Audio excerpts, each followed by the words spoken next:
Hello students and welcome back to your favourite channel math solutions with Rose ma'am.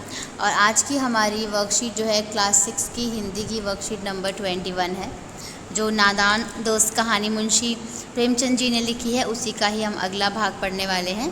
प्यारे बच्चों, पिछले कार्यपत्रक 21 में हमने पढ़ा कि नादान दोस्त कहानी मुंशी प्रेमचंद्र जी ने लिखी है। तो पिछला पत्रक 21 नहीं होगा, 20 होगा ये वाला, जिसमें केशव और श्यामा के घर कार्निस के ऊपर चिड़िया ने अंडे दिए हैं। वे दोनों अंडों के बारे में अनुमान लगाते रहते हैं। अब आगे बढ़ते हैं बच्चों। अभी तक आप लोगों ने चैनल को सब्सक्राइब नहीं किया है, प्लीज़ चैनल को सब्सक्राइब कर दीजिए, बेल आइकन को भी प्रेस कर दीजिए।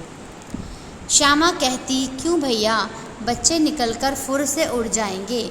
केशव विद्वानों जैसे गर्व से कहता, नहीं रे पगली, पहले पर निकलेंगे, बगैर परों के बेचारे कैसे उड़ेंगे। श्यामा, बच्चों को क्या खिलाएगी बेचारी।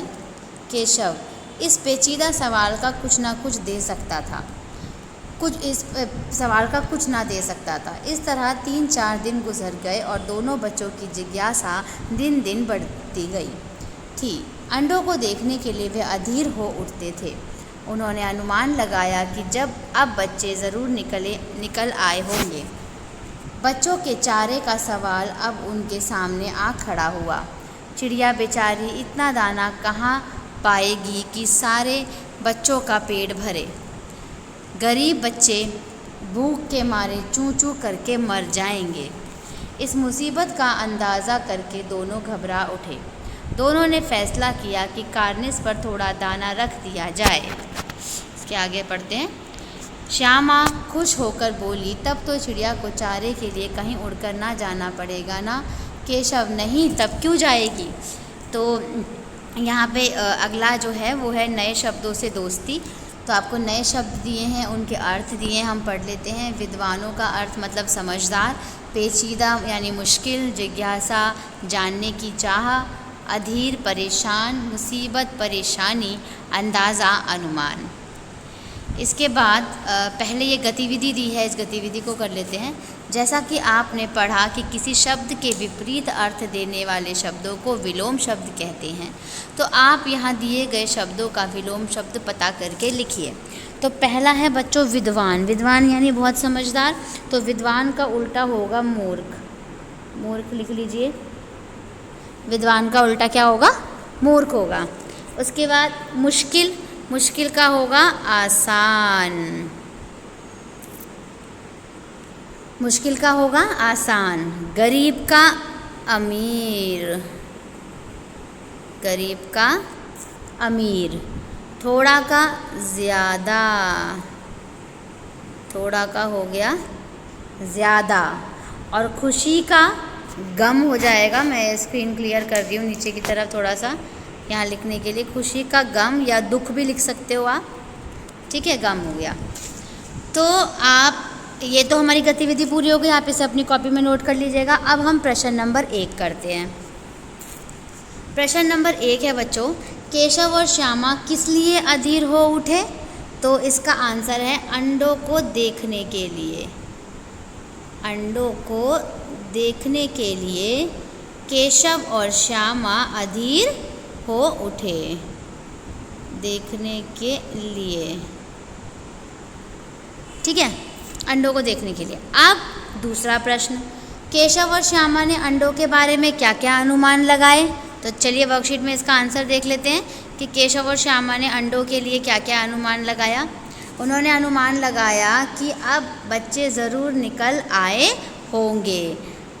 यहाँ से यहाँ तक इसका उत्तर है। उत्तर नंबर 2 आपका आंसर नंबर 2 है कि सिर्फ उन्होंने अनुमान लगाया कि अब अंडे में से जो बच्चे हैं वो ज़रूर निकल आए होंगे, ठीक है। प्रश्न नंबर 3 देखें। प्रश्न नंबर 3 है, केशव और श्यामा किस मुसीबत का अंदाज़ा करके घबरा उठे। चलिए इसका आंसर भी वर्कशीट में देखते हैं। यहाँ से लिखेंगे आप, बच्चों के चारे का सवाल अब उनके सामने आ खड़ा हुआ। चिड़िया बेचारी इतना दाना कहाँ पाएगी कि सारे बच्चों का पेट भरे। गरीब बच्चे भूखे मारे चूं चूं करके मर जाएंगे। इस मुसीबत का अंदाज़ा करके दोनों घबरा गए। तो ये है आपका आंसर नंबर 3, ठीक है। आंसर नंबर 3 हो गया। अब आप ये देखिए अब प्रश्न नंबर 4 पे चलिए, यहाँ से आंसर नंबर 3 उतार लीजिएगा। प्रश्न नंबर 4 चलते हैं।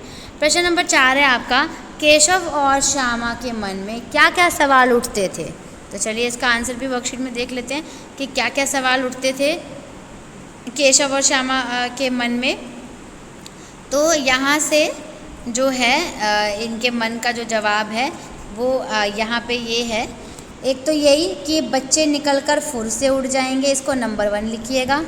बच्चों को क्या खिलाएगी, ये नंबर 2 लिखिएगा। ठीक है, फिर उसके बाद जो है चिड़िया इतना दाना कहाँ पाएगी कि सारे बच्चों का पेट भरे, तीसरा। ठीक है, उसके बाद श्यामा खुश होकर बोली तब तो चिड़िया को चारे के लिए कहीं उड़ना ना पड़ेगा ना, ये हो गया आपका 4। बगैर परों के बेचारे कैसे उड़ेंगे, ये हो गया आपका 5। तो 5 सवाल ये आप इसके अंदर लिख सकते हैं और यहाँ से आप इसको वर्कशीट में से उतार लीजिएगा इसके लिए। अब प्रश्न नंबर 6 पढ़ें। प्रश्न नंबर 6 देखते हैं। प्रश्न नंबर 6 है बच्चों इसका, यदि केशव और श्यामा की जगह आप और आपका मित्र होता तो आप दोनों क्या अनुमान लगाते, सोचकर लिखिए।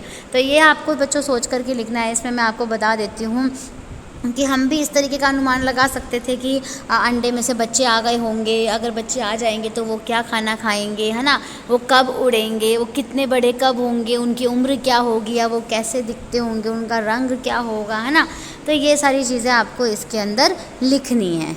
ठीक है, उनके बेसिकली उनके रंग के बारे में, आकार के बारे में, ठीक है, उनके भोजन के बारे में हम बात कर सकते हैं। तो ये सब बातें आपको लिखनी है, अच्छे से इलेबोरेट करके इसको लिखिएगा। हर बच्चा इसका आंसर जो है वो अपना अलग तरीके से सोच करके लिख सकता है। ठीक है, तो इसी के साथ बच्चों आपकी आज की वर्कशीट कंप्लीट।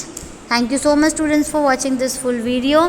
फिर मिलेंगे बच्चों नई वीडियो में नई वर्कशीट के साथ। Till then keep watching my channel and keep supporting me. अगर आपको वीडियो पसंद आया है प्लीज़ वीडियो को लाइक कर दीजिए, चैनल को सब्सक्राइब कर दीजिए और वीडियो को शेयर भी कर दीजिए। Thank you once again.